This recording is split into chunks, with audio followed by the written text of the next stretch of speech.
today we are going to start from RKGN solution and इस RKGN के solution में आज हम केवल और केवल बात करेंगे सब्जेक्ट HMT की मतलब हीट एंड मास ट्रांसफर की। ठीक है, तो इसमें सबसे पहला क्वेश्चन हमारे पास है RKGN से, unit of thermal conductivity in MKS unit is. MKS में थर्मल कंडक्टिविटी की यूनिट क्या होती है? तो अगर आप देखें तो Q इज इक्वल टू आप लिखते हैं KA dt बाई dx, है ना, जिसमें dt होता है टेम्परेचर डिफरेंस और dx होता है थिकनेस। तो इसी को आप ऐसे भी लिख सकते हैं कि k is equals to Q upon Q. यहाँ पे हीट नहीं है, ये हीट ट्रांसफर है। तो यहाँ पे आप क्या लिखेंगे? k is equals to Q upon a into dx, यानी कि कोई थिकनेस, लेंथ, या फिर यहाँ पे आप लिख सकते हैं अपॉन dt या फिर कोई भी टेम्परेचर। ठीक है ना, टेम्परेचर डिफरेंस। तो अगर आप यहाँ पे देखें तो आप यहाँ पे हीट फ्लो को या फिर हीट ट्रांसफर को आप यहाँ पे जूल नहीं लिखेंगे, या तो जूल पर सेकंड लिखेंगे या फिर किलो कैलोरी पर आवर लिखेंगे। तो यहाँ पे अकॉर्डिंग टू सॉल्यूशन और answers you can write kilo calorie per our, क्योंकि यहाँ पे सभी जगह किलो कैलोरी लिखा है। तो यहाँ पे आप किलो कैलोरी पर आवर लेंगे। ठीक है, दूसरी बात, लेंथ जो है वो मीटर में लेंगे और एरिया आपने मीटर स्क्वायर में ले लिया। dt टेम्परेचर डिफरेंस है, जिसको आप डिग्री सेंटीग्रेड या फिर केल्विन में ले सकते हैं। यहाँ पे डिग्री सेंटीग्रेड में लिया है आंसर के अकॉर्डिंग, तो यहाँ पे हम डिग्री सेंटीग्रेड में ही लेंगे। इसके बाद अगर आप इसको सॉल्व भी ना करें, डायरेक्टली लिख दें, तो आपको आंसर मिल जाता है kilo calorie metre per hour into metre square degree centigrade. ठीक है, तो ये आपका आंसर रहेगा और B is the right answer. ठीक है, kilo calorie metre per hour metre square centigrade. दूसरा क्वेश्चन अगर आप यहाँ पे देखें तो इसी से रिलेटेड है कि थर्मल कंडक्टिविटी की एसआई यूनिट बताइए। तो एसआई यूनिट कैसे बताएंगे? सिंपल है, अगर आप एसआई यूनिट देखें तो यहाँ पे आपको मीटर से मीटर अगर आप कैंसिल करें या फिर इस किलो कैलोरी की जगह पे अगर आप यहाँ पे किलो कैलोरी पर आवर की जगह पे किलो जूल या फिर जूल पर सेकंड लिखते। ठीक है, दूसरी बात, इस केल्विन की जगह पे, सेंटीग्रेड की जगह पे केल्विन लिखते। सेंटीग्रेड की जगह पे अगर आप यहाँ पे केल्विन लिखते तो क्या हो जाता? ये बन जाता आपका मीटर से मीटर कैंसिल हो जाता और ये बन जाता आपका joule per second over metre kelvin. Joule per second is watt, watt per metre kelvin, और यही आपका आंसर रहेगा, watt per metre kelvin. C is the right answer. Next question है, thermal conductivity of solid metal with rise in temperature normally. अगर मेरे पास कोई भी solid है, ठीक है, कोई भी मेरे पास सॉलिड है और मैं उसको हीट अप करता हूं, तो मतलब अगर उसका टेम्परेचर इंक्रीज होता है तो उसकी कंडक्टिविटी पे क्या इफेक्ट पड़ता है, ये क्वेश्चन है।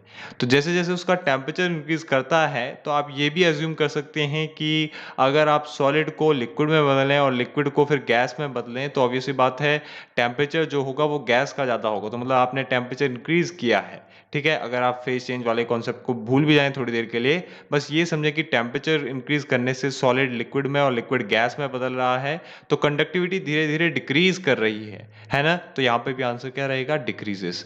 क्यों कंडक्टिविटी डिक्रीज कर रही है? क्योंकि सॉलिड तक तो क्या था, आपके पास जो भी मॉलिक्यूल्स थे वो पास थे एक दूसरे के बहुत ज्यादा, तो यहाँ पे जो हीट थी वो इजीली ट्रांसफर हो जा रही थी।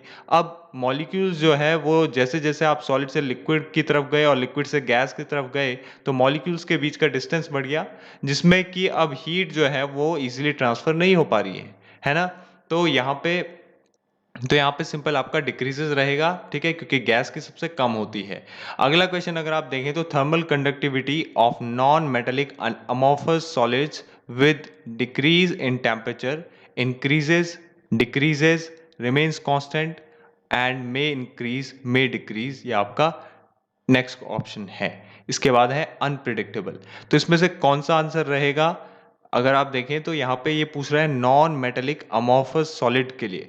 तो अगर आप इस टाइप के सॉलिड को कभी भी हीट अप करते हैं और इसका टेम्परेचर इंक्रीज करते हैं तो टेम्परेचर इंक्रीज करने के साथ साथ इसकी कंडक्टिविटी में इंक्रीमेंट देखने को मिलता है, जैसे कि गैसेस में होता है। अगर आप गैस को हीट करें तो जो यहाँ पे कंडक्टिविटी है गैस के केस में, वो क्या होता है, वो उसके मॉलिक्यूल्स के कोलिजन के कारण होता है।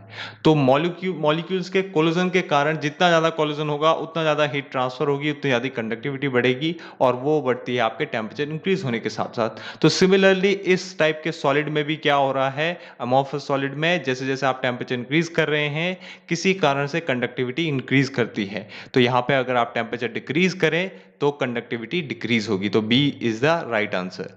अगला क्वेश्चन है heat transfer takes place as per, heat transfer किसके अकॉर्डिंग होती है, किस लॉ के अकॉर्डिंग होती है। यहाँ पे हमारे एचएमटी सब्जेक्ट में भी अगर बात करें तो क्या वो जीरोथ लॉ है? नहीं, ये टेम्परेचर को डिफाइन करता है। फर्स्ट लॉ भी नहीं, सेकेंड लॉ आप बोल सकते हैं, क्योंकि सेकेंड लॉ से ही हमें पता चलता है कि high temperature to low temperature आप हीट को ट्रांसफर कर सकते हैं। इसके बाद नेक्स्ट क्वेश्चन है when heat is transferred from one particle of hot body to another by actual motion of the heated particles, it is referred to as heat transfer by। ये आपका next question है जिसमें पूछ रहा है कि अगर आपका हीट ट्रांसफर किसी एक पार्टिकल से होता है जो कि हॉट बॉडी, ठीक है ना, हॉट बॉडी से किसी एक पार्टिकल को होता है या फिर किसी भी हॉट बॉडी के पार्टिकल को होता है और उससे एक एक्चुअल मोशन से वो हीट जो है वो किसी दूसरे पार्टिकल को ट्रांसफर होती है।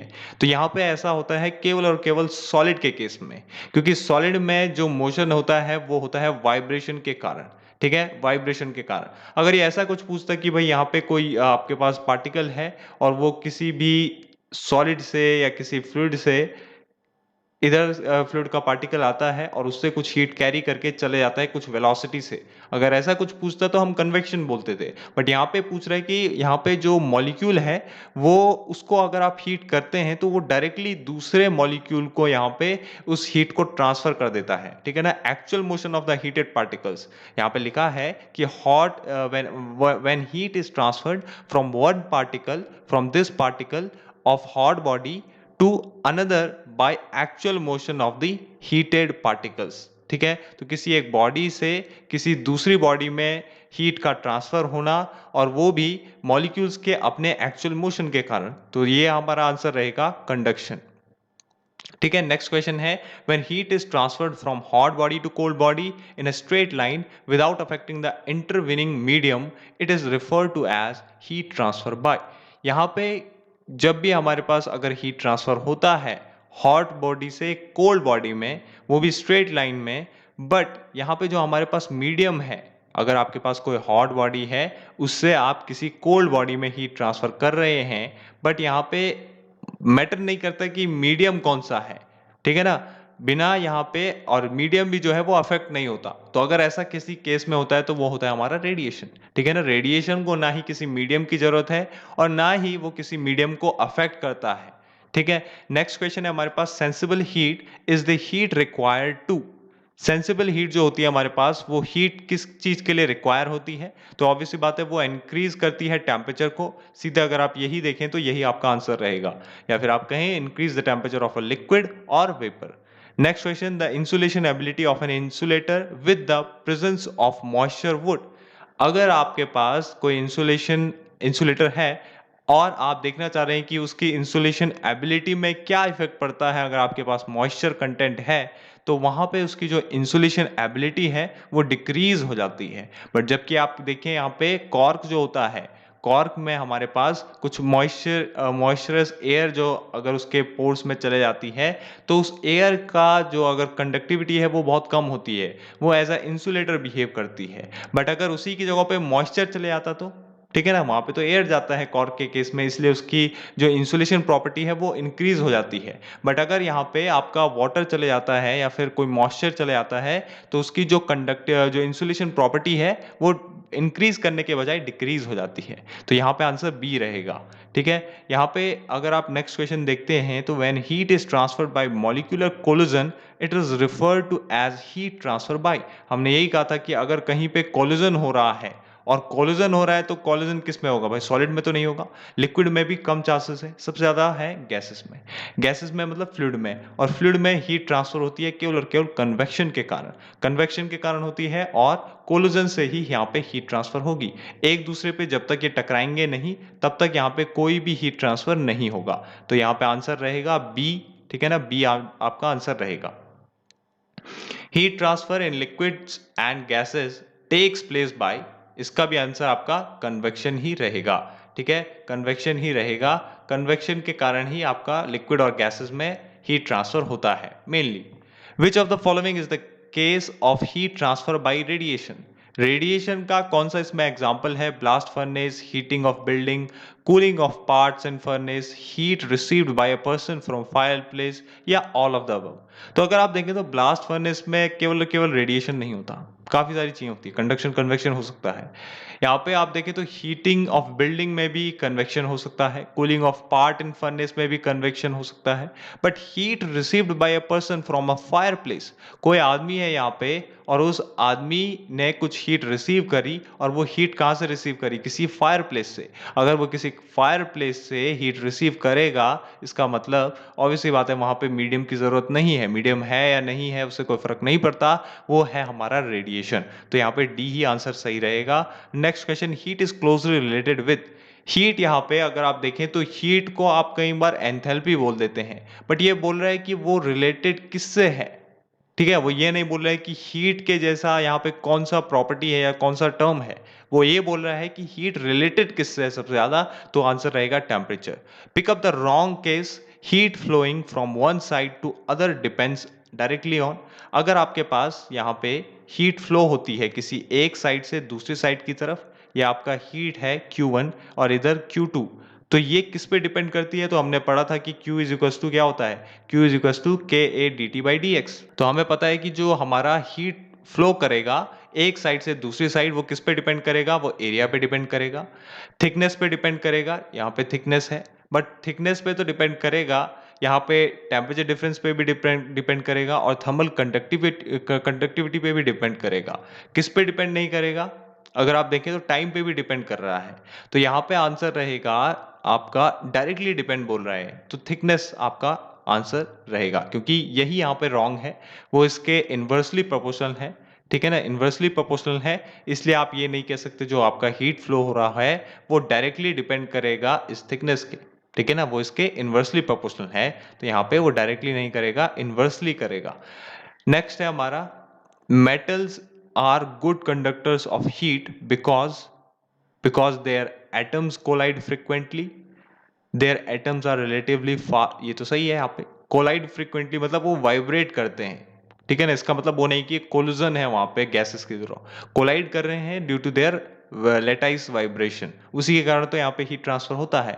और लेटाइस वाइब्रेशन सबसे ज्यादा किस में होता है? डायमंड में होता है, और उसकी कंडक्टिविटी सबसे हाईएस्ट होती है, क्योंकि वो अपने लेटाइस वाइब्रेशन के कारण सबसे ज्यादा अमाउंट में हीट ट्रांसफर करता है as compare to other solids. उसके बाद होता है आपका सिल्वर, जिसका होता है 700।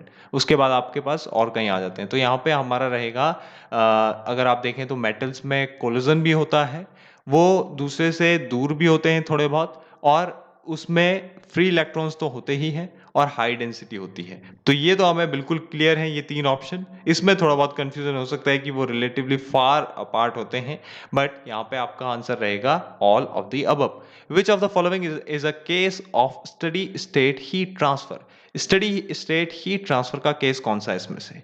तो यहाँ पे अगर आप देखें तो आईसी इंजन में भी स्टडी स्टेट नहीं है। ठीक है, क्योंकि टाइम के साथ साथ प्रॉपर्टी क्या होती है? प्रॉपर्टी जो है टाइम के साथ साथ चेंज होते रहती है, कांस्टेंट नहीं रहती है।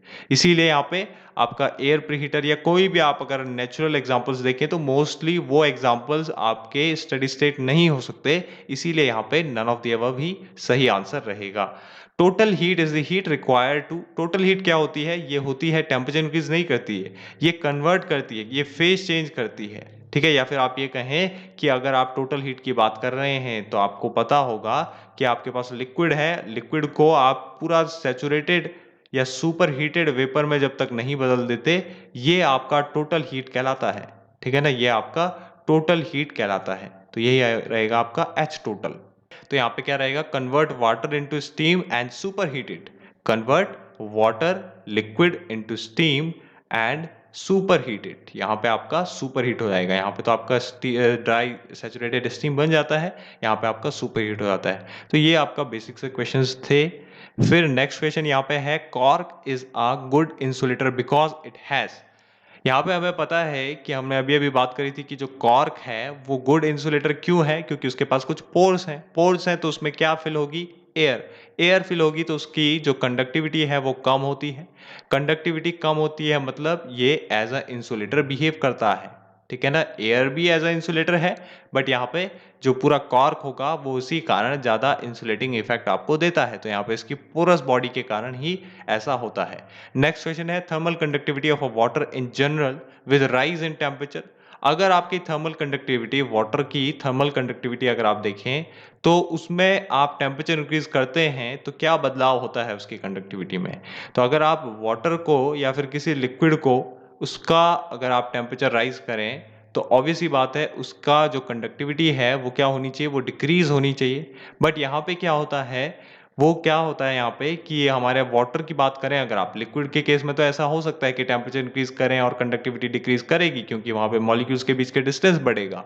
इसके कारण आप हीट ट्रांसफर इजीली नहीं कर पाएंगे। मतलब कंडक्टिविटी क्या है, कंडक्टिविटी यही तो है, जितना अच्छा आपका हीट ट्रांसफर हो रहा है एक मॉलिक्यूल से दूसरे मॉलिक्यूल के बीच में या एक मॉलिक्यूल से दूसरे मॉलिक्यूल तक, उतना अच्छा आपकी कंडक्टिविटी है। जितना ज़्यादा ये इसको स्टोर कर रहे हैं उतना बेकार उसकी कंडक्टिविटी है, उतना उसमें इंसुलेशन इफेक्ट है। यही तो है, इंसुलेटर करता क्या है, अगर आप उसको हीट दें तो वो सारी की सारी हीट जो है वो अपने अंदर स्टोर करता है, उसको फर्दर ट्रांसफर नहीं होने देता। तो यहाँ पे आपके पास अगर आप थर्मल कंडक्टिविटी ऑफ वाटर की बात करें तो यहाँ पे टेम्परेचर इंक्रीज करते हैं। अगर आप आइस से, आपके पास अगर -4 डिग्री सेंटीग्रेड पे आइस है, उसका टेम्परेचर इंक्रीज अगर आप करते हैं तो यहाँ पे आपने देख लिया -10 डिग्री सेंटीग्रेड है सपोज, या -4 डिग्री सेंटीग्रेड है। तो -4 डिग्री सेंटीग्रेड पे आपको पता है उसके बाद अगर आप उसको हीट करते हैं तो यहाँ पे उसकी डेंसिटी जो है वो क्या करती है, डेंसिटी क्या होती है, इंक्रीज होती है 0 डिग्री सेंटीग्रेड तक। फिर 0 से अबव अगर आप इसको हीट करते हैं, जब तक वो 100 डिग्री सेंटीग्रेड पे नहीं पहुंचा उसकी डेंसिटी डिक्रीज करेगी, और उसके बाद भी डेंसिटी डिक्रीज ही करेगी। तो ये डेंसिटी में जो इंक्रीमेंट और डिक्रीमेंट आया है ना, जितना ज़्यादा हमारे पास डेंसिटी होती है किसी भी सिस्टम की, अगर आप बात करें, देखो सॉलिड का डेंसिटी सबसे ज़्यादा है, इसीलिए उसकी कंडक्टिविटी भी ज़्यादा है। तो यहाँ पे अगर आप देखें तो जो वाटर का नेचर है, टेम्परेचर वेरिएशन के साथ उसमें डेंसिटी का जो इफेक्ट है वो चेंज होता है। इसीलिए वहां पे टेम्परेचर के साथ साथ थर्मल कंडक्टिविटी ऐसा नहीं हो सकता कि वो सिर्फ इंक्रीज करेगी या डिक्रीज करेगी। इट में इंक्रीज और डिक्रीज डिपेंडिंग ऑन टेम्परेचर। अगर आप इस कंडीशन में देखो डेंसिटी ज्यादा है, इसलिए इस कंडीशन में आपका कंडक्टिविटी इंक्रीज करेगी क्योंकि वो 0 डिग्री सेंटीग्रेड तक बढ़ा। फिर उसके फर्दर आपने उसको हीटअप किया, उसका टेम्परेचर इंक्रीज किया तो उसकी डेंसिटी डिक्रीज होने लग गई, मतलब उसकी जो कंडक्टिविटी है वो डिक्रीज करेगी। ठीक है ना, ज्यादा चांसेस हैं कि डिक्रीज करेगी बिकॉज डेंसिटी डिक्रीज हो रही है। ठीक है ना, मॉलिक्यूल्स दूर जा रहे हैं एक दूसरे से, वही तो डेंसिटी है। तो यहाँ पे नेक्स्ट क्वेश्चन है thermal conductivity of water at 20 degree centigrade is of the order of. तो यहाँ पे आंसर रहेगा 0.51। ठीक है, 0.51, क्योंकि ये आपको रटना ही पड़ेगा। Temperature of steam at around 540 degree centigrade can be measured by. तो बहुत ज़्यादा अगर हाई टेम्परेचर होता तो हम बोलते कि भाई हमें पायरोमीटर जैसी चीज़ को यूज़ करना है, बट इस केस में हम यूज़ करते हैं थर्मोकपल। तो इसका आंसर डी सही रहेगा। Thermal conductivity of air at room temperature in kilo calorie per metre hour degree centigrade is of the order of. यहाँ पे इसका जो आंसर रहेगा वो 0.02 रहेगा, ये भी आपको याद करना पड़ेगा। The thermal constant of a thermocouple is. तो यहाँ पे जो क्वेश्चन है the time constant of a thermocouple is, ये जो टाइम कांस्टेंट है वो थर्मोकपल का क्या होता है, तो ये होता है आपने कितना टाइम लिया, ठीक है ना, time taken to attain 63.2% of the value of initial temperature difference. Initial temperature difference का 63.2% वैल्यू लेने में जितना टाइम लिया जाता है वही होता है टाइम कांस्टेंट ऑफ थर्मोकपल। किसी भी थर्मोकपल का टाइम कांस्टेंट, ये आपको याद करना पड़ेगा। यहाँ पे इसमें आप कोई लॉजिक नहीं लगा सकते। Thermal conductivity of air with rise in temperature, तो जैसे मैंने कहा था अगर आप एयर या किसी गैस का उसमें टेम्परेचर इंक्रीज करते हैं तो ऑब्वियस ही बात है उनकी काइनेटिक एनर्जी बढ़ रही है। काइनेटिक एनर्जी बढ़ रही है, मोमेंटम बढ़ रहा है, जिसके कारण कोलोजन बढ़ेगा। कोलोजन बढ़ेगा उतना ज़्यादा वो हीट को यहाँ पे अच्छे से ट्रांसफर करेंगे, तो हीट ट्रांसफर रेट बढ़ेगा, जिसके कारण हीट ट्रांसफर रेट बढ़ेगा, मतलब कंडक्टिविटी बढ़ रही है। तो यहाँ पे रहेगा answer A, increases. Heat flows from one body to other when they have different temperature. अगर डिफरेंट टेम्परेचर है तभी तो हीट फ्लो करेगा। उसके बाद नेक्स्ट है the concept of overall coefficient of heat transfer is used in heat transfer problems of. इसका answer रहेगा कंडक्शन एंड कन्वेक्शन। क्यों? क्योंकि आप कई बार यूज करते हैं Q = UA dt। ठीक है ना, Q is equals to U A D T. इसमें जो U है ये कंडक्शन और कन्वेक्शन दोनों को मिला के ही उनका एक हीट ट्रांसफर कोफिशिएंट है। ठीक है, कई बार हम यूज कर लेते हैं इसको। नेक्स्ट क्वेश्चन है, in a heat transfer conductance equals conductivity divided bye.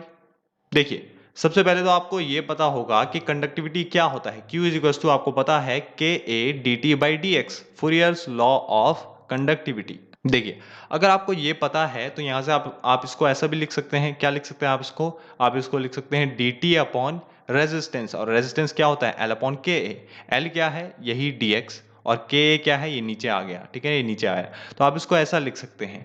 अब ध्यान दीजिएगा, अगर आप यहाँ पे एल अपॉन के ए को देखें इस तरीके से, और इस के ए अपॉन डी एक्स को देखें, ये के ए अपॉन डी एक्स क्या है, के ए अपॉन एल, सेम। तो के ए अपॉन एल को अगर आप देखें और एल अपॉन के को देखें, तो ये क्या है, रेजिस्टेंस। ये क्या है, रेजिस्टेंस। और रेजिस्टेंस का उल्टा क्या है, कंडक्टेंस। इसी का उल्टा कहलाता है कंडक्टेंस, थर्मल कंडक्टेंस। ये आपको याद रखना होगा। तो यहाँ पे अगर आपको पता है ये कंडक्टेंस है, तो ये पूछ रहा है कि मैं कंडक्टिविटी में ऐसा क्या करूं कि वो कंडक्टेंस बने। उसे हम डिवाइड करते हैं किससे, थिकनेस से। तो यहाँ पे आंसर रहेगा थिकनेस से डिवाइड करो और एरिया से मल्टीप्लाई करो, तो आपको क्या मिलेगा, कंडक्टेंस मिलेगा। देखिए, नेक्स्ट क्वेश्चन है, the amount of heat flow through a body by conduction is. जो अमाउंट ऑफ हीट फ्लो है वो किस किस के साथ क्या क्या रिलेशन रखती है। तो जैसे कि हमने देखा था अभी अभी कि यहाँ पे जो हमारा हीट फ्लो है, वो हीट फ्लो जो है ये के पे डिपेंड करता है, के डायरेक्टली प्रोपोर्शनल है, कंडक्टिविटी के डायरेक्टली प्रोपोर्शनल है, सरफेस एरिया के डायरेक्टली प्रोपोर्शनल है। तो पहला ऑप्शन तो सही है। Directly proportional to the temperature difference on the two phases of the body, ये भी सही है, टेम्परेचर डिफरेंस के प्रोपोर्शनल है।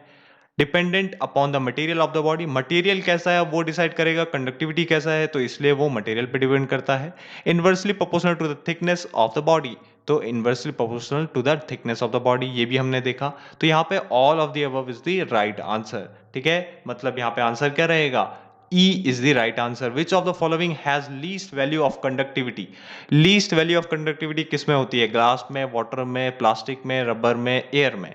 तो अगर आपको पता है कि सॉलिड में जो कंडक्टिविटी है वो मैक्सिमम होती है, क्योंकि मॉलिक्यूल्स पास हैं, डेंस हैं और इजीली ट्रांसफर कर सकते हैं हीट। उसके बाद है लिक्विड, कम डेंस, फिर हमारा गैस। ठीक है, गैस। बट सॉलिड के केस में अगर आप हीट देते हैं, उसका टेम्परेचर इंक्रीज करते हैं, तो उसकी जो कंडक्टिविटी है वो डिक्रीज करती है।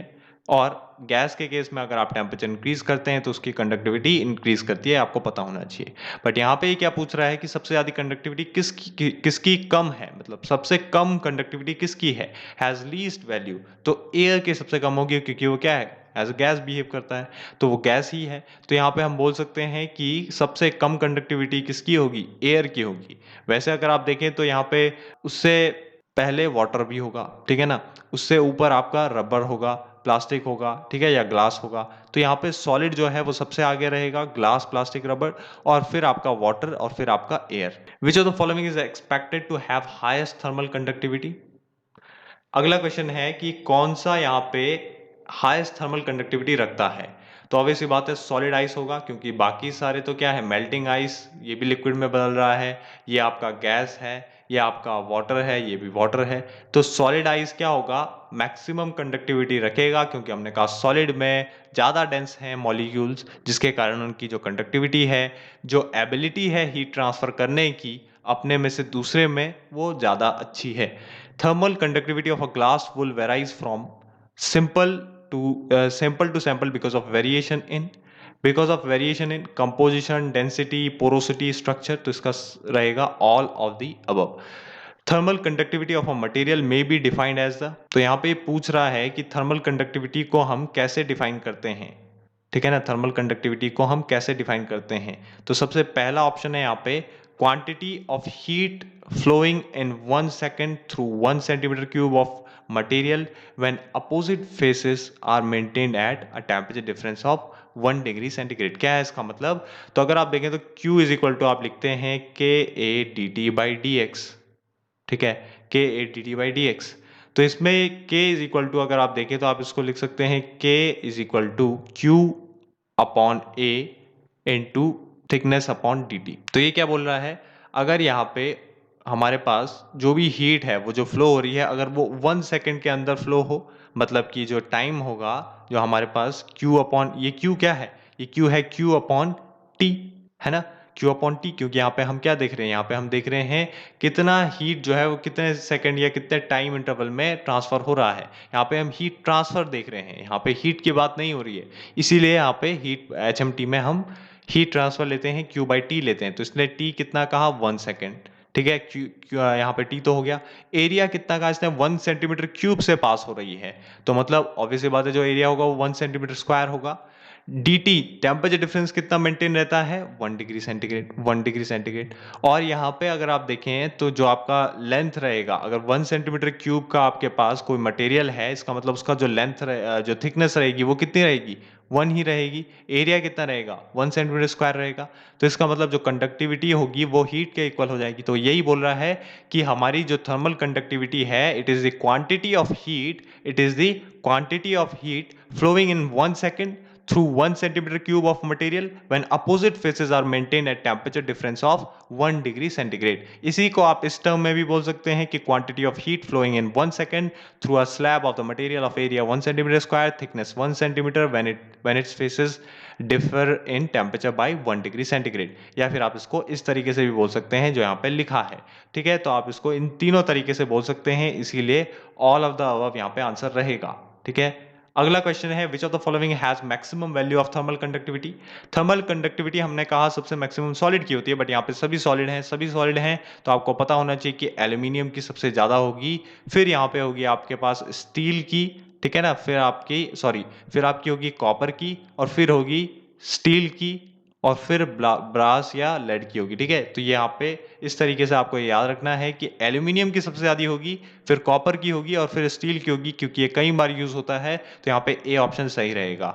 Moisture would find its way into insulation by vapour pressure unless it is prevented by, simple है, a vapour seal. Vapour seal लगानी पड़ेगी आपको, ताकि यहाँ पे जो भी आपका मॉइस्चर है वो अंदर ना आ सके, उसको प्रिवेंट किया जा सके, ठीक है, उसको प्रिवेंट किया जा सके, अंदर ना आ पाए, ठीक है। नेक्स्ट क्वेश्चन है, heat is transferred by all 3 modes of transfer through conduction, convection and radiation in. कौन से एग्जाम्पल यहाँ पे ऐसा एग्जाम्पल है जिसमें अगर आप देखें तो तीनों मोड ऑफ ट्रांसफर आपको देखने को मिलते हैं जिससे कि हीट ट्रांसफर होता है। तो अगर आप देखें तो सिंपल, अगर आपके पास इस तरीके से आपको पता होना चाहिए क्या होता है। अगर आप देखें तो बॉयलर इसका एग्जांपल होता है। क्यों? क्योंकि अगर आप उसमें फर्नेस को देखें तो फर्नेस से जो हीट ट्रांसफर होती है वो किसके कारण होती है, वो होती है रेडिएशन के कारण, ठीक है, वो होती है रेडिएशन के कारण। अब रेडिएशन के कारण जो भी हमारे पास बॉयलर सेल है वो गर्म होता है, वो गर्म होता है, तो मतलब उसमें क्या हो रहा है, उसमें हो रहा है कंडक्शन, कंडक्शन क्योंकि वो सॉलिड है। उसके बाद यहाँ पे जो भी फ्लू गैसेस उड़ती हैं, तो वो किस में उड़ रही हैं, वो हमारे एयर में उड़ रही हैं। तो एयर में है मतलब कि गैस गैस फॉर्म में है। और हमने कहा है कि जब भी हमारा फ्लूइड है उसमें जो भी हमारी उससे हीट ट्रांसफर होती है ना, वो क्या करता है, वो हीट ट्रांसफर करता है हमारे पाइप्स को। तो जो भी हमारे पास पाइप सिस्टम होगा उसमें हीट ट्रांसफर हो रही है with the help of convection. तो यहाँ पे तीनों प्रोसेस आपको देखने को मिलती है, रेडिएशन, कंडक्शन एंड कन्वेक्शन। तो यहाँ पे बॉयलर सही आंसर रहेगा। According to Prevost theory of heat exchange, क्या होती है Prevost theory of heat exchange? ये बोलती है कि चाहे कोई सी भी बॉडी आपके पास है, कोई सी भी बॉडी आपके पास है, अगर आप उसका टेम्परेचर जो है वो एब्सोल्यूट जीरो से, ठीक है, एब्सोल्यूट जीरो से अबव कर देते हैं, तो जो वो रेडिएशन है वो एमिट करना स्टार्ट कर देता है। अगर आप उसका एब्सोल्यूट जीरो से टेम्परेचर अबव कर देते हैं, तो यहाँ पे आपको स्टेटमेंट दिख रहा होगा, all bodies absolute zero emit radiation. Absolute zero temperature होता है यहाँ पे, emit radiation. Next question, the ratio of heat flow Q1 by Q2 from two walls of same thickness having their thermal conductivities as K1 is equal to K2 will be। तो यहाँ पे Q1 by Q2 का आपको ratio बताना है, ठीक है ना। कोई भी आपके पास दो वॉल्स हैं, इस तरीके से आपने मान लिया कोई भी दो वॉल्स हैं, यहाँ से आपने Q1 हीट ट्रांसफर करी, ठीक है ना, यहाँ से आपने Q1 हीट ट्रांसफर करी, और इसमें दूसरी वॉल में कुछ Q2 हीट ट्रांसफर हुई, ठीक है ना, Q2 हीट ट्रांसफर हुई, ठीक है। तो ये यहाँ पे अलग अलग वॉल हैं, आप इसको एक साथ भी बना सकते हैं, K1 K2 2K2 है, ठीक है।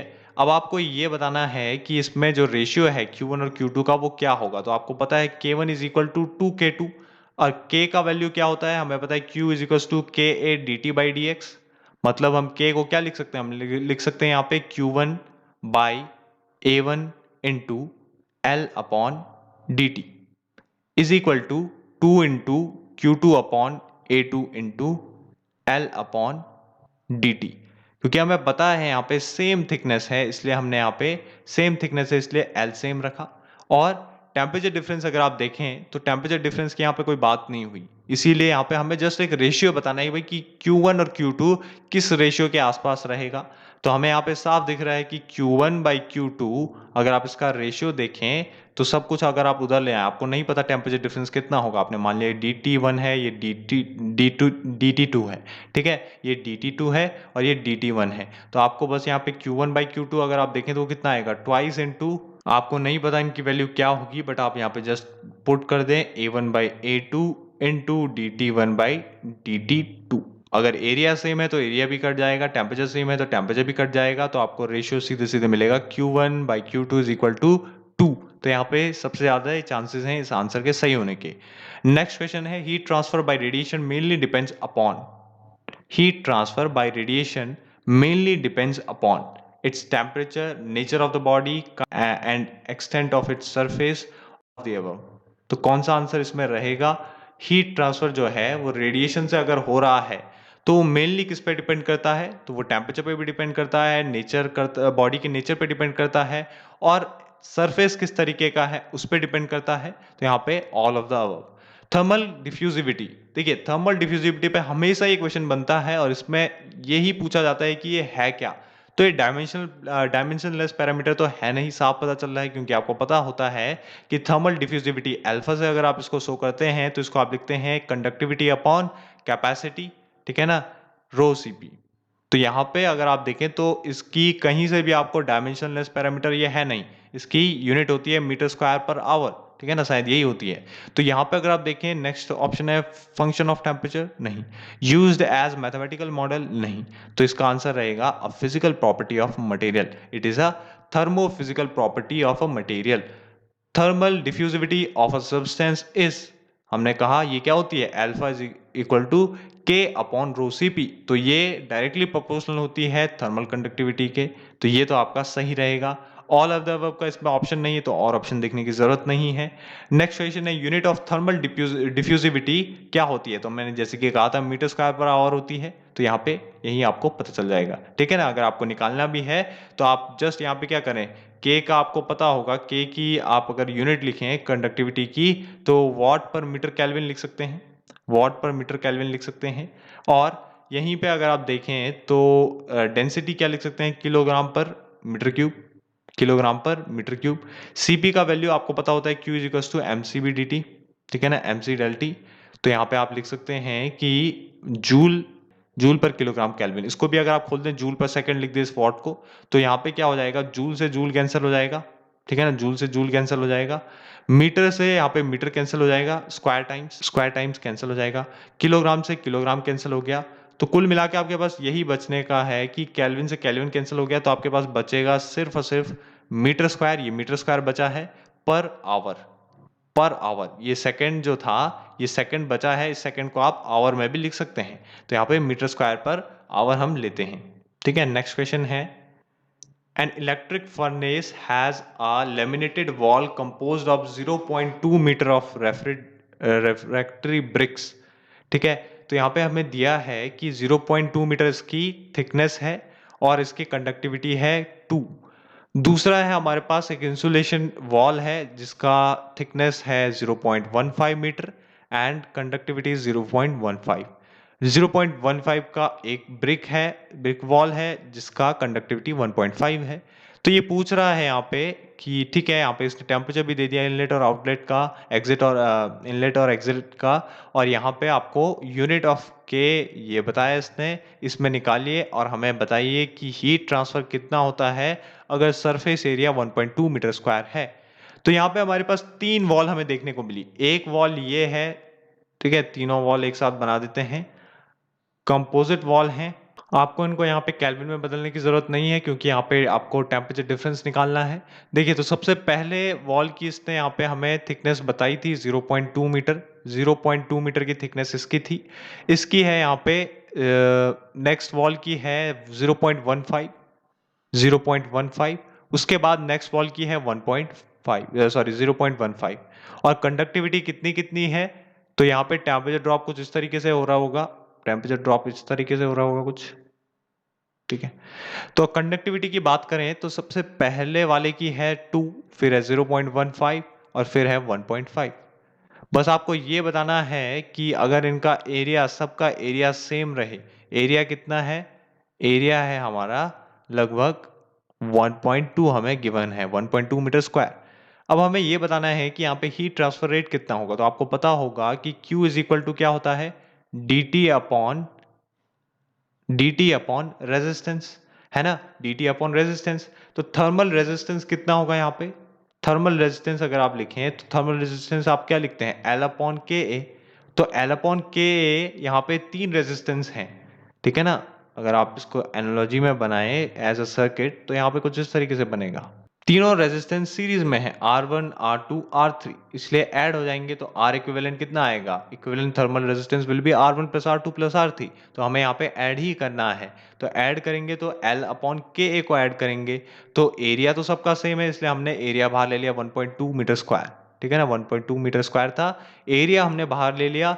बाकी सबकी थिकनेस डिफरेंट है, तो 0.2 upon 2 plus 0.15 upon 0.15 plus 0.15 upon 1.5, ये हो जाएगा आपका 1, ये हो जाएगा आपका 0.1 और ये हो जाएगा 0.1, ठीक है। dt कितना था, dt हमें पता है 1027 माइनस 27 विच इज 1000, और इसको आप फर्दर सॉल्व करें तो ये आ जाएगा 1.2 ऊपर आ जाएगा, और 0.1 plus 1 plus 0.1 is 1.2। Simple, the answer is 1000 kilo calorie per our, क्योंकि आपको क्या निकालना है, आप यहाँ पे हीट ट्रांसफर निकाल रहे हैं, ठीक है ना, हीट ट्रांसफर रेट निकाल रहे हैं। तो यहाँ पे हमारे पास हो जाएगा 1000 किलो कैलोरी पर आवर।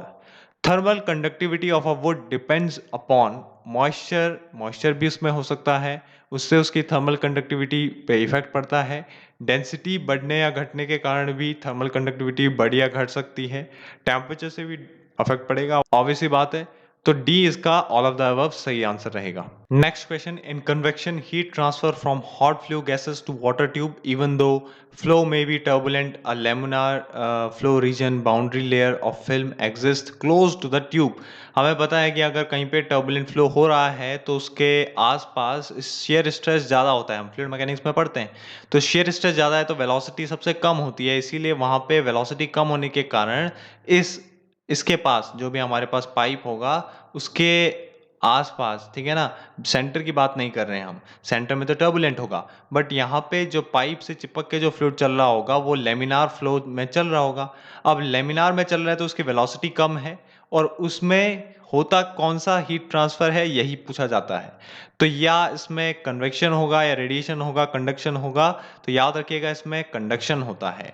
अगला क्वेश्चन है, film coefficient is defined as, film coefficient किससे डिफाइन करते हैं, तो यहाँ पे आंसर रहेगा inside diameter of tube upon equivalent thickness of film, thermal conductivity upon equivalent thickness of film. तो यहाँ पे आंसर रहेगा आपका thermal conductivity upon equivalent thickness of film. Next question, heat conducted through unit area and unit thick face per unit time when temperature difference between opposite phases is unity is called, अभी अभी हमने देखा था thermal conductivity. अगर यहाँ पे आप क्या करते हैं, एक यूनिट एरिया लें, यूनिट थिकनेस लें, ठीक है, यूनिट थिकनेस लें, और टेम्परेचर डिफरेंस भी 1 डिग्री सेंटीग्रेड तक लिमिटेड कर दें, तो यहाँ पे अपोजिट फेसेस के बीच में जो यहाँ पे हीट ट्रांसफर होगा वो क्या होगा, यहाँ पे हीट जो ट्रांसफर होगी वो थर्मल कंडक्टिविटी के इक्वल होगी। In the heat flow equation, अगर आपके पास कोई इस तरीके की इक्वेशन है, Q इज इक्वल टू के A D T by d x, तो इसमें अगर x अपॉन के आपसे पूछ लिया जाए तो वो क्या होता है, वो होता है हमारा थर्मल रेजिस्टेंस, ठीक है, thermal resistance, A is the right answer. या फिर अगर आप वो पूछ लेता आपसे कि के ए अपॉन एक्स क्या होता है, तो मैंने कहा था आपको ये क्या होता है, थर्मल कंडक्टेंस, ये होता है आपका कंडक्टेंस। अगला क्वेश्चन देखें तो in the heat flow equation x Q is equal to Ka dt by dx, the term dt by x, ये dt by x क्या होता है, इसी को ही हम बोलते हैं temperature gradient. Temperature gradient, the rate of energy emission from unit surface area through unit solid angle along a normal to surface is known as, इसी को बोलते हैं इंटेंसिटी ऑफ रेडिएशन। ठीक है, ये कहलाता है इंटेंसिटी ऑफ रेडिएशन।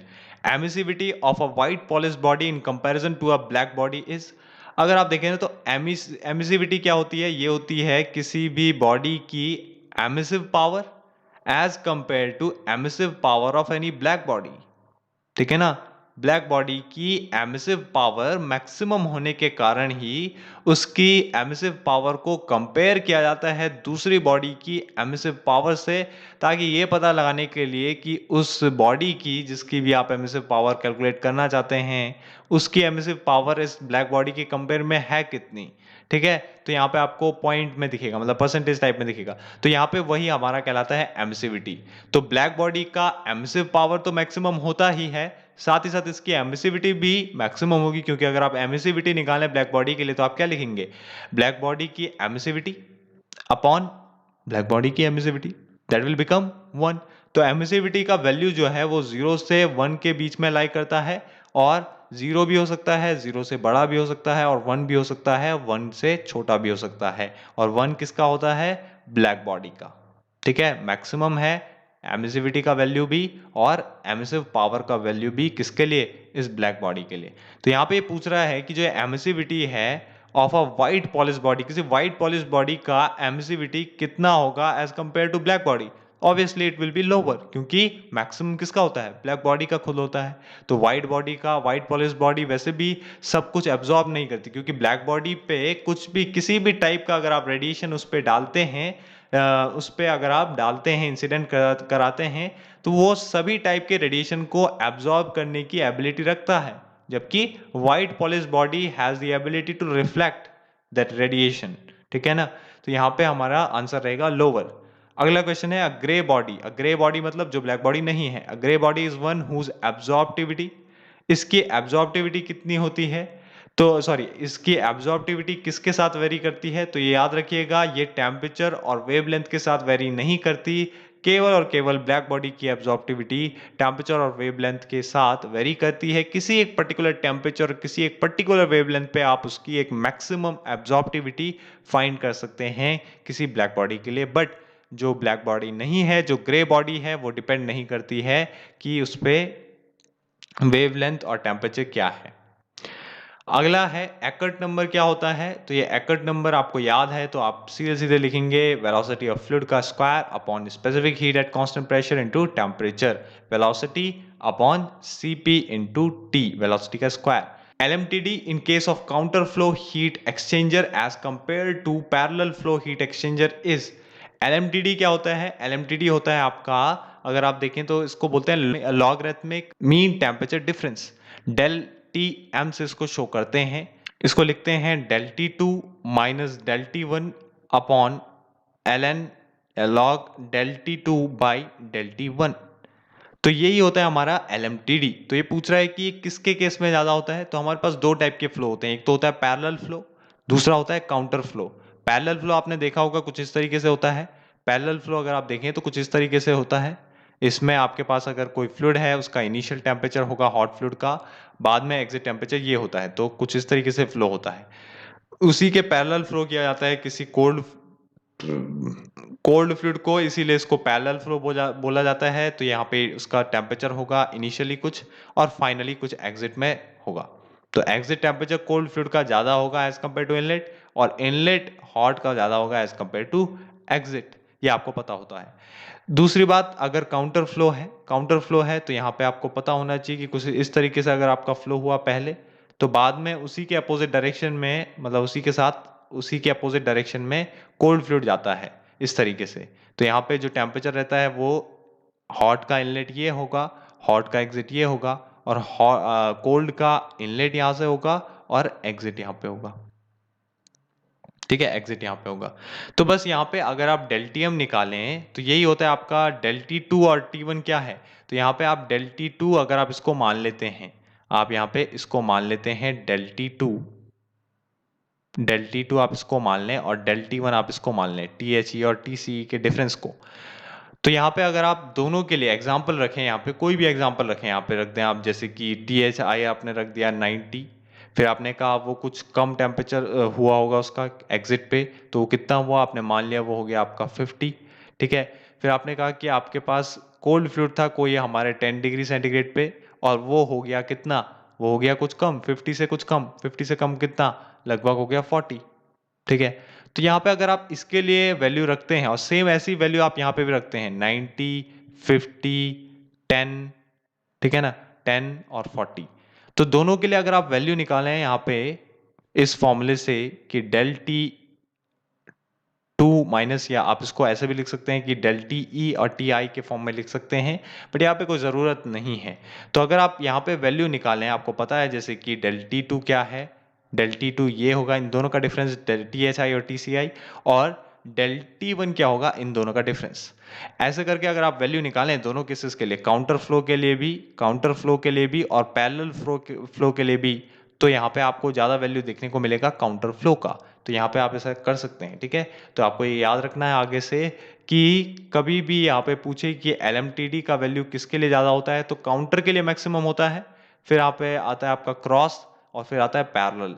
तो यहाँ पे LMTD in case of counter flow heat exchanger as compare to parallel flow heat exchanger is higher. In heat exchanger degree of approach, ये डिग्री ऑफ अप्रोच क्या होता है, तो हीट एक्सचेंजर जैसे कि हमने बनाया था पैरेलल फ्लो इस तरीके से, ये हमारा पैरेलल फ्लो है, तो ये डिग्री ऑफ अप्रोच क्या होता है, ये डिग्री ऑफ अप्रोच होता है हमारा जो भी हमारे एग्जिट टेम्परेचर है ना, ये और ये, इन दोनों का डिफरेंस। ठीक है, इन दोनों का डिफरेंस।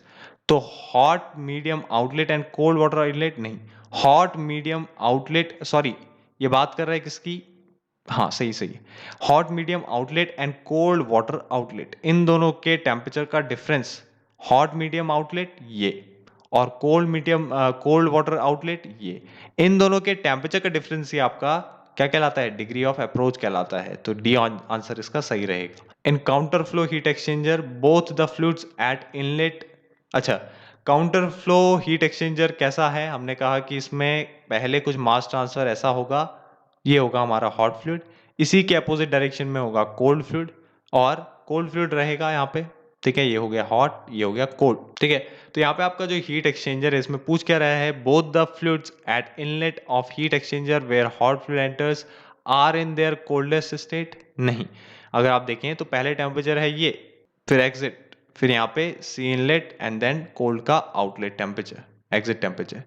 तो ये बोल रहा है कि both the fluids at inlet, inlet पे अगर आप दोनों फ्लूइड्स को देखें तो यहाँ पे क्या दोनों कोल्डेस्ट स्टेट में रहते हैं, नहीं, ये हॉटेस्ट में होगा, तो ये किस में रहेगा, ये हॉटेस्ट में है, ये भी हॉटेस्ट में है, तो इनलेट पे दोनों ही हॉटेस्ट में है। तो ऐसा कोई ऑप्शन है क्या, both the fluids at inlet are in their hottest state, ये सही है। जबकि पैरेलल में ऐसा नहीं होता, पैरेलल में THI तो हॉटेस्ट रहता है, या फिर आप कहें कि जो हॉट फ्लूइड है वो एंट्री में तो हॉटेस्ट रहता है, बट कोल्ड फ्लूइड जो होता है वो आपका एंट्री में मैक्सिमम टेम्परेचर या हॉटेस्ट नहीं रहता, बिकॉज वहां पे वो बाद में हीट अप होता है, क्योंकि वो पैरेलली फ्लो करता है उस हॉट फ्लूइड के। तो यहाँ पे रहेगा बी ऑप्शन सही। A steam pipe is to be insulated by two insulating material, ठीक है, आपको पता ही होगा वैसे, अगर मैं इसको और एक्सप्लेन करूं काउंटर फ्लो में, तो आपको पता है कि हॉट जो वाटर है उसका तो पहले से टेम्परेचर हाई है, तो ये तो हॉटेस्ट रहेगा ही रहेगा। अब ये कोल्ड फ्लूइड क्यों हॉटेस्ट हो रहा है, क्योंकि इसका इनलेट यहाँ से है, इनलेट यहाँ से है, तो जब तक ये यहाँ तक पास हो जाता है, इस जगह पे पहुंच जाता है, ये मैक्सिमम टेम्परेचर अचीव कर देता है, तो ये अपनी हॉटेस्ट मैक्सिमम टेम्परेचर वाली कंडीशन में है, इसीलिए TCI इज मैक्सिमम। ठीक है, कोल्ड फ्लूइड में मैक्सिमम टेम्परेचर ये रहेगा। अच्छा, इसके बाद TCE है वो, ठीक है। नेक्स्ट क्वेश्चन है, a steam pipe is to be insulated by two insulating material put over each other for best result. अगर आपके पास यहाँ पे एक इंसुलेटिंग मटेरियल कुछ इस तरीके से है, पाइप पे लगाया आपने, एक इंसुलेटिंग मटेरियल ये है, ठीक है, एक और इंसुलेटिंग मटेरियल है, हमने मान लिया ये, ठीक है ना। पहले आपने लगाया यहाँ से एक इंसुलेटिंग मटेरियल और फिर लगाया बाहर से एक इंसुलेटिंग मटेरियल।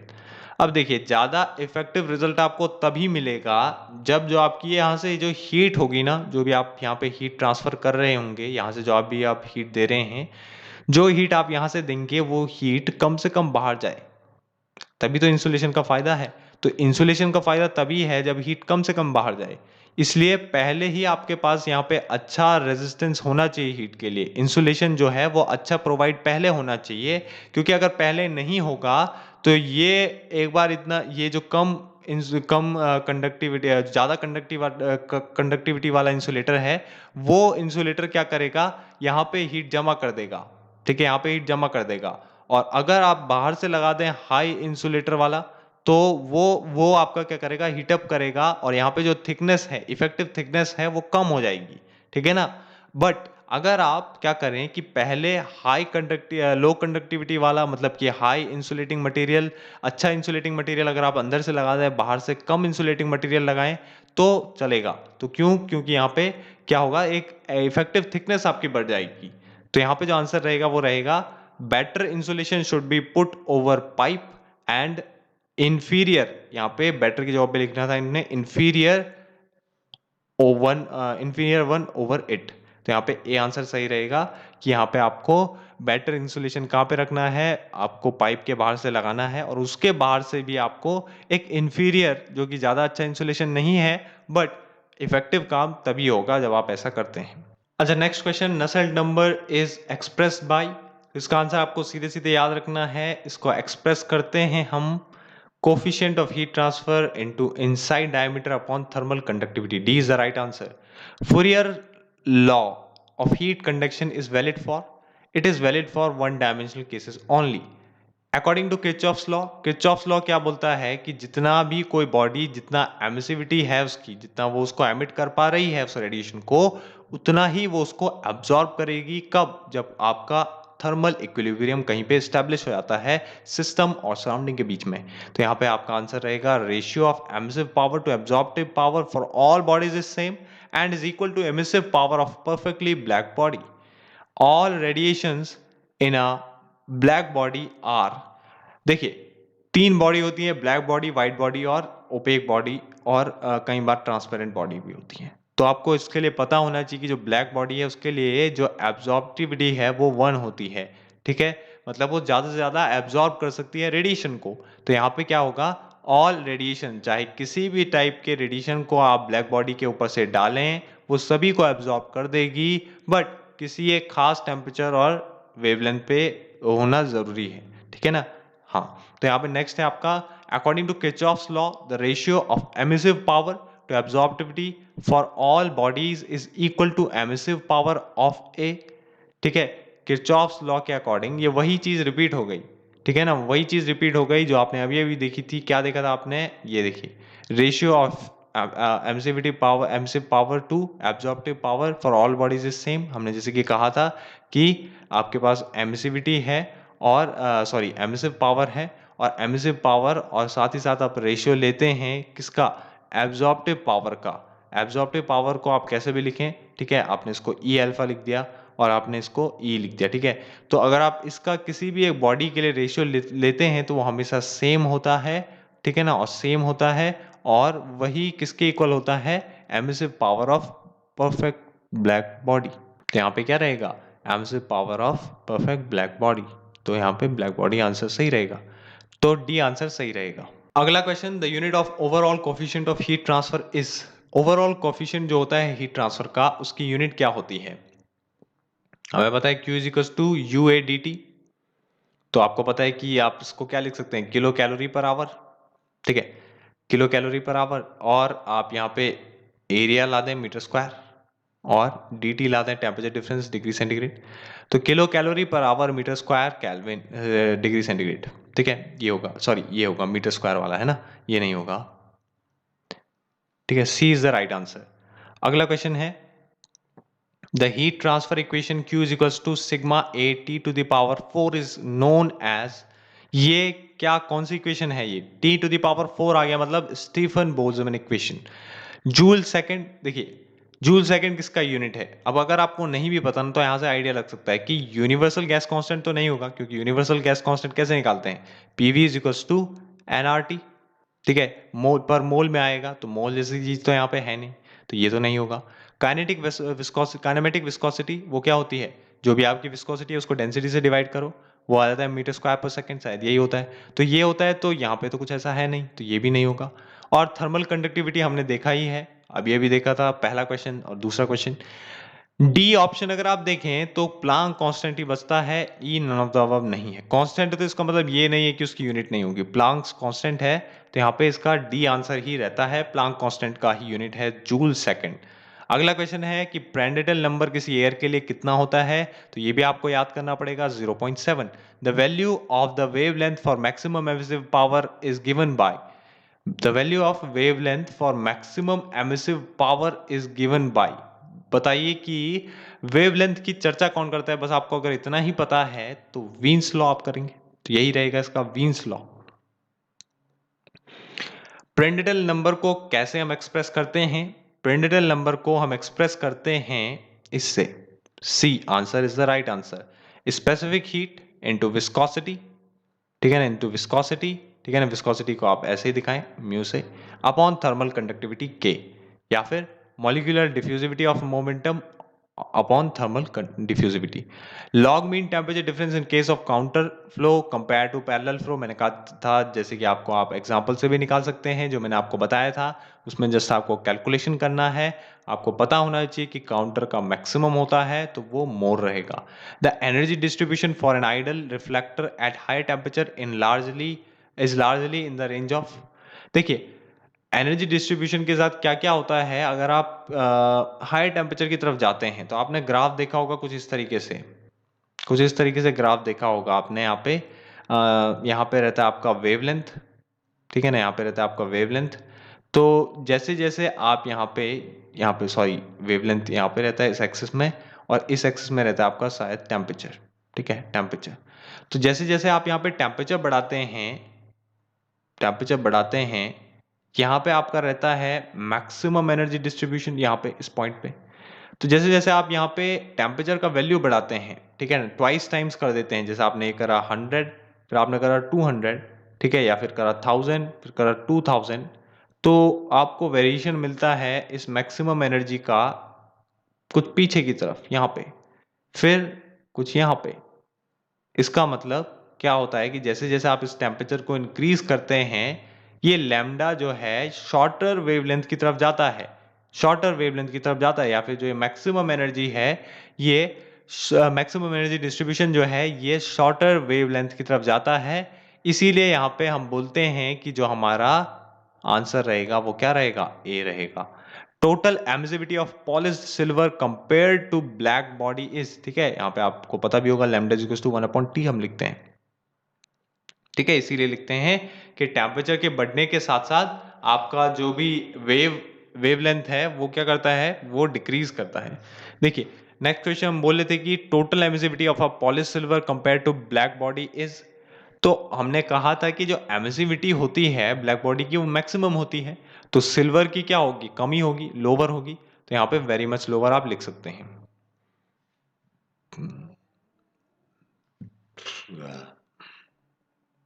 देखिए अगला question, according to Stefan Boltzmann law ideal radiators emit radiant energy at a rate proportional to, देखिए आपको अगर स्टीफन लॉ पता है तो हमने कहा, क्या कहा हमने कहा जो एमिसिव पावर है it is directly proportional to T⁴ sigma T4, तो यहाँ पे आंसर रहेगा फोर्थ पावर ऑफ टेम्परेचर, ठीक है, ये एमिसिविटी ऑफ ब्लैक बॉडी है। देखिए नेक्स्ट है विच of the following property of air does not increase with rise in temperature, अगर आप टेम्परेचर को राइज करें तो एयर की ऐसी कौन सी प्रॉपर्टी है जो बदलेगी नहीं, ठीक है, जो इंक्रीज नहीं होगी?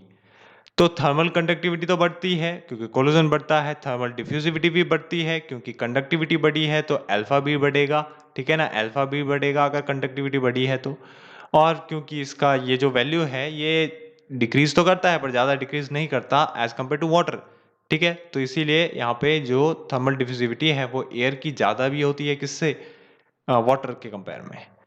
तो यहाँ पे क्या रहेगा, डेंसिटी क्या होती है अगर आप टेम्परेचर इंक्रीज करें, डिक्रीज करती है, तो सी आंसर सही रहेगा। ठीक है ना, सी आंसर ही ऐसी चीज है जो बदलती नहीं है टेम्परेचर इंक्रीज करने के साथ साथ।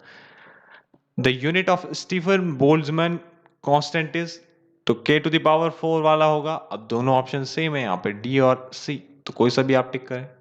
इन free convection heat transfer Nusselt number is function of Grashof number and Prandtl number. B, Stephen Boltzmann law is applicable for heat transfer by, Stephen Boltzmann केवल और केवल रेडिएशन के लिए एप्लीकेबल होता है, तो आंसर रेडिएशन रहेगा। The thermal diffusivities for gases are generally, अगर आप थर्मल डिफ्यूजिविटी की बात करें तो गैसेस के लिए क्या होती हैं वो, क्या वो लिक्विड से ज्यादा होती है, more than those of liquids, less than those of liquids, more than those of solids. Solid से ज्यादा तो नहीं होती है बट लिक्विड से ज्यादा होती है, इसलिए A is the right answer. The thermal diffusivities for solids are generally more than those of liquids and gases both. Thermal diffusivity is expressed by relation, मैंने कितने बार बताया आपको कि अल्फा को आप लिखते हैं K upon rho C P, जहां पे आपको पता है कि K कंडक्टिविटी है, rho is the density and CP is the specific heat at constant pressure. Next question है, thermal diffusivity of a substance is directly proportional to thermal conductivity, सही है। Inversely proportional to density of substance, सही है। मतलब all of the above, क्योंकि inversely proportional to specific heat भी सही है।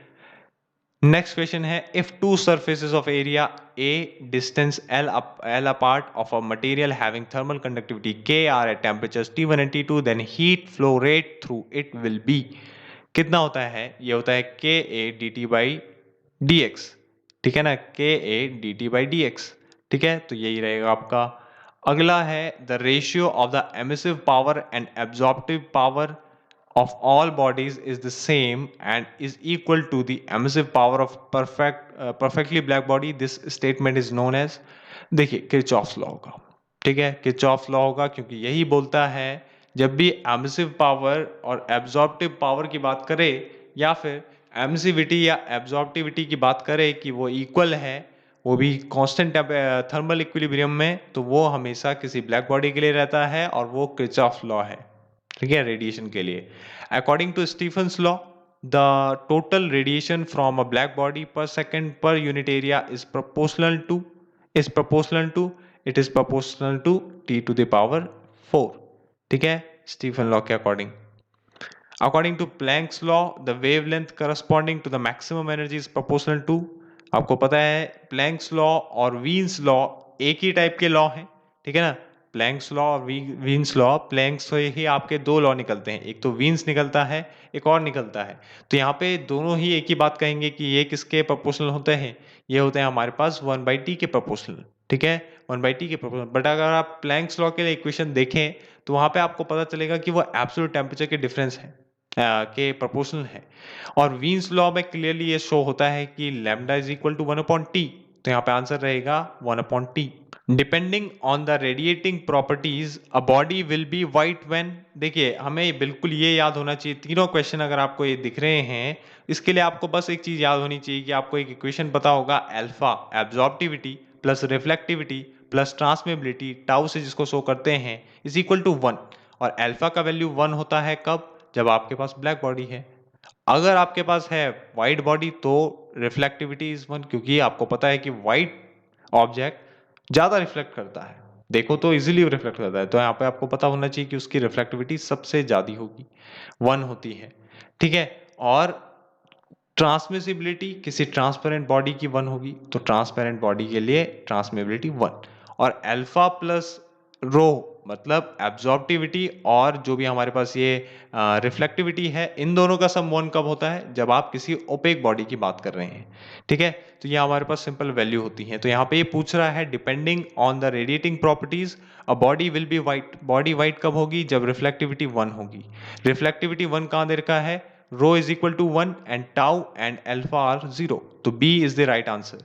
Depending on the radiating properties a body will be black when, body black कब होगी अगर रेडिएटिंग प्रॉपर्टीज की बात करें तो हमने कहा कब होगी, जब हमारे पास अल्फा का वैल्यू 1 होगा। तो हमें पता है अल्फा का वैल्यू 1 इसमें दे रखा है, बाकी का वैल्यू 0 हो जाएगा अपने आप। Depending on the rating properties, opaque bodies कौन सी होगी, ओपेक बॉडीज हमने कहा alpha plus rho, that means absorptivity और reflectivity will be 1 and transmissibility will be 0। ये इक्वेशन आपको देखी सी लग रही होगी फ्लूइड मैकेनिक्स में, ये होती है आपकी लाप्लास इक्वेशन। देखिए फ्लूइड मैकेनिक्स और हीट ट्रांसफर एक साथ क्यों यहाँ पे मैच कर रहे हैं, क्योंकि अगर आप देखें तो अगर आपको समझना है कंडक्शन, सॉरी आपको समझना है कन्वेक्शन, तो कन्वेक्शन के लिए आपको समझना होता है बाउंड्री लेयर थ्योरी, और इसीलिए ये दोनों एक दूसरे से काफ़ी मिलते जुलते हैं, क्योंकि जब तक आपने बाउंड्री लेयर थ्योरी को नहीं समझा तब तक आप कन्वेक्शन के उस एच को भी नहीं समझ सकते। ठीक है, जिसमें आप लिखते हैं कि Q equals to H A D T del T. तो यहाँ पे जो एच है काफ़ी सारी प्रॉपर्टीज पे डिपेंड करता है, ये तभी पता चलता है जब आप बाउंड्री लेयर थ्योरी भी पढ़ते हैं। If the inner and outer surface of a hollow cylinder having radii इतना इतना and length इतना are the temperatures, ये तो हमें बताइए कि किसी भी hollow cylinder के लिए क्या वैल्यू होता है थर्मल रेजिस्टेंस का, है ना। ये तो पूछ रहा होगा, सॉरी हीट का पूछ रहा है। तो थर्मल रेजिस्टेंस अगर आपको याद है तो आप यहाँ से निकाल सकते हैं। देखिए थर्मल रेजिस्टेंस कितना होता है, ये होता है आपका log R2 by R1 2 pi L के। ठीक है, ये होता है। तो अगर आपको ये पता है तो आपको पता होना चाहिए कि यहीं से आप लिख सकते हैं कि Q इज इक्वल्स टू आप लिख सकते हैं D T by R T H, मतलब 2 पाई एल के upon log R2 by R1। ठीक है, R2 बाई R1, तो ये आंसर इसका सही रहेगा। Two plane slabs of equal areas and conductivity in the ratio 1/2 are held together and temperatures in between surfaces ends are इतना इतना T1 and T2 if the junction temperature is इतना, ठीक है, then their thickness should be in the ratio of। देखिए simple, अगर आपके पास कोई to slabs हैं, अगर आपके पास कोई टू स्लैब्स हैं और टू स्लैब्स में से आगे वाले का टेम्परेचर T1 है, बीच में temperature intermediate temperature T1 plus T2 by 2 है, और अल्टीमेटली टेम्परेचर कितना है T2 है। ठीक है, तो कैसे भी वेरिएशन है यहाँ पे इस तरीके से।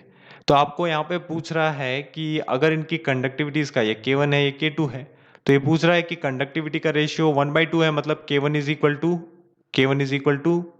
हम लिख सकते हैं ना K1 upon K2 is equal to 1/2, मतलब कि 2K1 is equal to K2, है ना। अब अगर आप देखें तो K1 को आप क्या लिख सकते हैं, K1 को आप लिख सकते हैं Q by A into L upon D T, ठीक है dt। अब देखिए dt को अगर आप आगे लिखें, देखेंगे अभी इसको A1 एरिया देखें तो यहाँ पे एरिया सेम है ऐसा नहीं बताया है। अच्छा, इक्वल एरियाज कहा है और टू प्लेन स्लैब्स, ठीक है, इक्वल एरियाज कहा है, इसको आप फर्दर लिखें 2Q2 by A into L upon D T. Thickness की बात हुई है and there thickness should be in the ratio. अच्छा, थिकनेस का हमें रेशियो बताना है L1 और L2 का। ठीक है, हीट ट्रांसफर की बात हुई है कुछ, अच्छा हीट ट्रांसफर की कोई बात नहीं हुई यहाँ पे। ठीक है, तो हम इसको 1 मान लेते हैं, हीट ट्रांसफर को कोई बात नहीं यहाँ पे।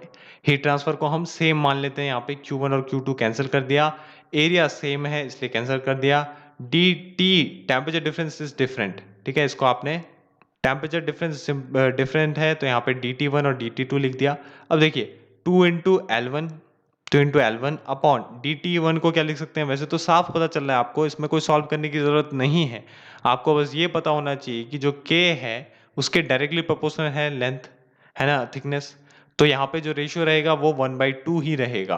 देखना यहाँ पे L1, ठीक है, L1 dt1 को क्या लिख सकते हैं आप, T1 minus T1 plus T2/2। तो आप इसको लिखिए T1 minus T1 plus T2/2 is equal to T1 plus T2/2 minus T2। ठीक है, अब देखिए अगर आप इन दोनों ही टर्म को सॉल्व करें, इसको भी सॉल्व करें इसको भी सॉल्व करें, दोनों सेम आएंगे, कैंसिल कर दीजिए। कैंसिल करें तो L1/L2 कितना आ जाएगा, L1/L2 आ जाएगा 1/2 जैसे पहले था। तो यहाँ पे आंसर ए सही रहेगा। इसके बाद इसने कहा है कि सिंपल है ये भी इस पे बेस्ड हमने क्वेश्चन भी करा था कि हमारे पास अगर 3 थिकनेस है L1 L2 L3, area A1 A2 A3, thermal conductivity K1 K2 K3 respectively, तो टेम्परेचर डिफरेंस T1 और T2 के बीच में निकालेंगे तो क्या होगा यहाँ पे, अगर हमें हीट फ्लो निकालना है, हीट फ्लो रेट निकालना है, तो पहला वाला होगा T1 by T2 upon L1 plus L1 upon A1 plus A1 K1, L2 upon A2 K2 plus L3 upon A3 K3.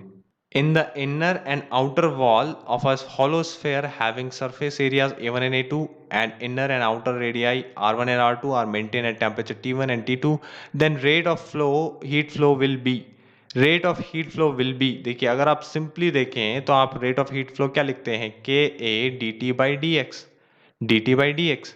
तो आपको करना क्या है यहाँ पे, डी एक्स को तो R two by R two minus R one लिख लीजिए और डी टी को आप T two minus T one लिख लीजिए या T one minus T two लिख लीजिए, कुछ भी ठीक है, जरूरी नहीं है कुछ।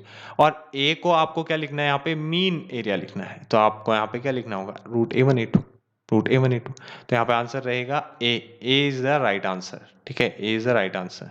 देखिए एट थर्मल इक्विलिब्रियम, देखिए थर्मल इक्विलिब्रियम कभी भी आए ना एचएमटी में तो सीधे याद करिएगा किरचॉफ्स लॉ को। तो ये साफ सी बात है, ये बोल रहा है कि थर्मल इक्विलिब्रियम पे क्या होता है, तो हमें पता है कि absorptivity is equal to emissivity, C is the right answer, ठीक है, C is the right answer. अगला, the ratio of emissive power of a body to emissive power of perfectly black body is called emissivity. इसी को हम क्या बोलते हैं, emissivity बोलते हैं। कि कोई भी हमारे पास एमिसिव पावर है किसी एक बॉडी की, उसको कंपेयर करा जाता है ब्लैक बॉडी की एमिसिव पावर से, तो वो एमिसिविटी कहलाता है। The wavelength of the radiation emitted, the wavelength of the radiation emitted depends on temperature only, depends on temperature only। And अगर आप सिर्फ इसको सही कर देते हैं तो गलत है, क्योंकि वो किस पे डिपेंड नहीं करता, मटेरियल पे डिपेंड नहीं करता। तो सी भी सही है, ए भी सही है, तो E is the right answer, A and C above are right answer. Figure shown the variation of temperature across the thickness, thickness और टेम्परेचर के बीच में यहाँ पे वेरिएशन दिखाया है इस फिगर में। और पूछ रहा है कि कर्व सी क्या दिखाता है, कर्व सी क्या दिखा रहा है यहाँ पे। तो देखिए अगर आप कर्व सी क्या दिखाता है, ऑप्शन यही अवेलेबल है A B C D E. तो देखिए सी को देखें अगर आप, तो ये क्या है, सी एक स्ट्रेट लाइन है, स्ट्रेट लाइन है मतलब, देखिए स्ट्रेट लाइन है मतलब, देखिए सी है हमारा स्ट्रेट लाइन, स्ट्रेट लाइन है, इसका मतलब जितना टेम्परेचर यहाँ पे है T1, यहाँ पे भी लगभग T1 ही है, T1 ही है। इसका मतलब जो कंडक्टिविटी है वो बहुत ज़्यादा है इस मटेरियल की, तो इसकी जो कंडक्टिविटी क्या होगी, वो लार्ज होगी। तो पूछ भी वो यही रहा है कि कंडक्टिविटी क्या होगी, ठीक है। यहाँ पे देखिए आप, curve C will be applicable when thermal conductivity of the material क्या है, increases with increase in temperature, या बहुत ज़्यादा है या डिक्रीजेज।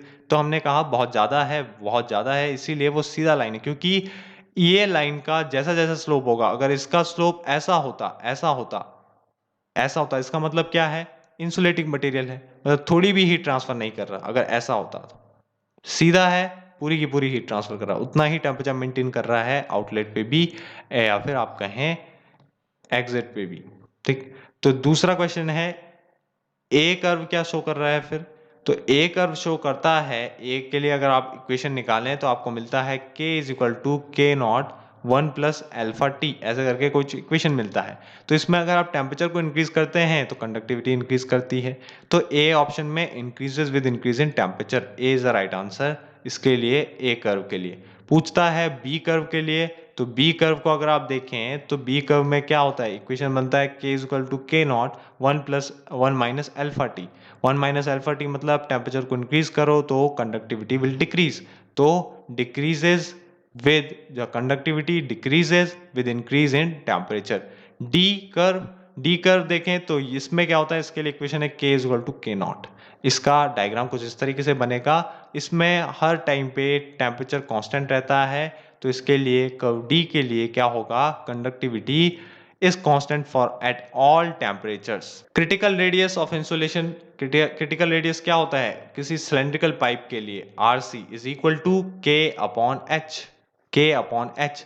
अगर पूछ ले किसी स्फेरिकल बॉडी के लिए तो R C is equal to 2k upon H.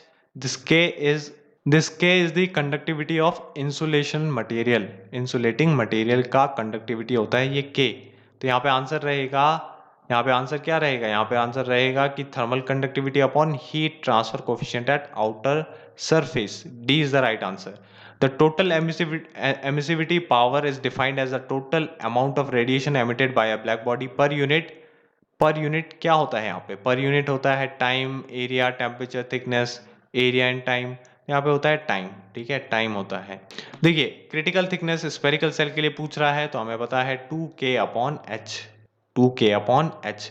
Critical thickness वो थिकनेस होती है, अगर मैं बताऊं आपको, तो जिसमें इसमें हमारा डायग्राम बनता है इस थिकनेस और यहाँ पे हीट के बीच में, ठीक है ना, हीट फ्लो रेट के बीच में। तो क्या होता है, जैसे जैसे अगर आप देखें यहाँ पे, जैसे जैसे आप यहाँ पे इंसुलेशन करते हैं तो पहले पहले तो क्या होता है, तेजी से हीट लॉस होता है, हीट ट्रांसफर होता है, हीट ट्रांसफर होता है। बट एक टाइम आता है जब यहाँ पे क्रिटिकल थिकनेस आपकी बन जाती है, ठीक है ना, किसी भी पाइप या किसी स्फेरिकल सेल के बाहर से अगर आप इंसुलेशन कर रहे हैं तो एक टाइम बाद ऐसा होता है कि उसके बाद अगर आप फर्दर ऐड करें इंसुलेशन तो इंसुलेशन अपना काम करना स्टार्ट कर देता है, मतलब हीट लॉस जो है वो कम होता है और हीट ट्रांसफर नहीं होता, ठीक है ना, हीट ट्रांसफर क्या होता, कम हो जाता है, ठीक है। तो ये क्रिटिकल रेडियस इंपॉर्टेंट है। अगर आप चाहते हैं कि आपका जो आप इंसुलेशन कर रहे हैं किसी बॉडी पे वो अपना इफेक्ट दिखाए, मतलब वो हीट ट्रांसफर कम करे, तो आपको उसका जो रेडियस है, ठीक है ना, जो आपको रेडियस रखना होगा उस इंसुलेटिंग मटेरियल का जिसको आप बाहर से लगाएंगे, उसका रेडियस आपको RC से ज़्यादा रखना होगा, क्रिटिकल रेडियस से ज़्यादा। The ratio of the energy absorb by a body to total energy falling on it is called, ये हमारा कहलाता है एमिसिविटी, ठीक है, emissivity. Next question, 40% of incident radiant energy on the surface of a thermally transparent body is reflected back if the transmissibility of the body is body be 0.15 then emissivity of surface is। देखिए किसी एक surface पे 40% incident होती है radiant energy और वो क्या होती है, वो सारी की सारी रिफ्लेक्ट हो जाती है बैक, मतलब 0.4 क्या हुआ, 0.4 जो आपके पास रिफ्लेक्ट हुई, जो भी आपके पास रेडिएंट एनर्जी है, तो ये है हमारा रिफ्लेक्टिविटी। रिफ्लेक्टिविटी को हम शो करते हैं रो से, ठीक है। दूसरी बात, if the transmissibility tau is equal to 0.15, तो बताइए कि एमिसिविटी कितनी होती है। तो आपको इस केस में ये मानना है कि किरचॉफ लॉ यहाँ पे काम करेगा, क्योंकि आप ये मानेंगे कि यहाँ पे थर्मल इक्विलिब्रियम है। थर्मल इक्विलिब्रियम है तो यहाँ पे आप बोल सकते हैं कि थर्मल इक्विलिब्रियम है तो मतलब टेम्परेचर कांस्टेंट है सिस्टम और सराउंडिंग का। That means E is equal to alpha, E is equal to alpha. तो E is equal to alpha मतलब absorptivity is equal to emissivity. That means we can calculate absorptivity which will be equal to emissivity itself. So we can write alpha plus rho plus tau is equal to 1. From here you know this 0.4, this is 0.15, दोनों को add करिए कितना होगा 0.55, और अगर आप इसको दोनों को ऐड करके 1 में से घटा दें that will become 0.45, तो यहाँ पे आंसर रहेगा A। LMTD for a heat exchanger del T2 minus del T1 upon log del T2 by T1, del T1, ठीक है, यही रहेगा जैसे कि हमने पहले भी बताया था, ठीक है। तो हमें पता होना चाहिए कि जो del T2 है it is more than del T1 and this del T2 is more because it is the difference between these two inlet temperatures, ठीक है, these two inlet temperatures for parallel flow, and for counter flow also you will see the difference of these two temperatures, THI and TCI, and in case of counter flow THI and, ठीक है, sorry TCI यहाँ पे हो जाता है, ठीक है। तो इन दोनों का जो भी हमारे पास डिफरेंस रहता है, ठीक है ना, अगर आप बात कर रहे हैं काउंटर फ्लो की तब ये TCI यहाँ पे होगा, अदरवाइज पैरेलल फ्लो में TCI यहीं पे होगा क्योंकि यहीं से इनलेट किया जाता है ना। तो बस आपको ये पता होना चाहिए